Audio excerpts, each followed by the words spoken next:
ki dan bani dama sannan ki ce min ba zai yi ba, ban san me na yi miki ba.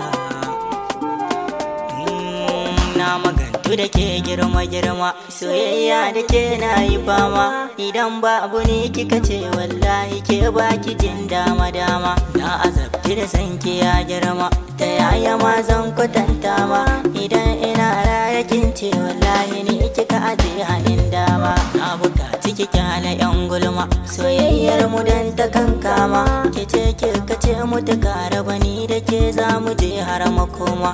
Amma yanzu kin manta da hakan ba kya ce da ni komai ba, haduwar mu da ke har ta wahala ba za na manta ma da ke ba. Maganganu da tsangwama mini hakan ki kamar ba ni ba, ki dan bani dama kika kiyasa in ban san mene ba, kuma mene ya sa ina gare ki na zancen tuba.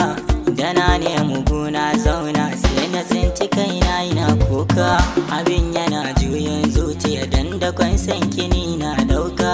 Na rasa me ma na yi miki da na tuno kamar amin duka, da bakin kikin ce babu abin da na yi miki kin min shaida, domin dukkanin soyayya na nuna miki bana ganda.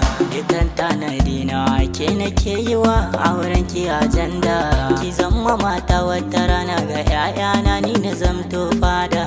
Kika nuna amincewar ki gani a kaunar ki kin ban wahala, kin ban wahala, gashi kin ci amana.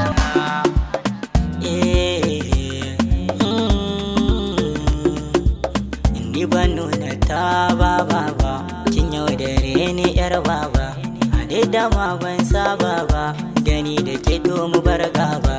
Ilahu ne ma bai so ba, amma a yanzu bakin makara, a sake ni na daina kira, na tabbata da akwai kaddara, kina da soyayyar kadara, a da a san ki nake tabara, kin mai da ni wani dan zakara, kuma kike so na kawo yanzu ki ce min na dawo. Yanzu abin ya canza tura, kin yaudare ni, kin ceci zuciyata ni har abada, cutar zuciyata ke ce 'yan mata.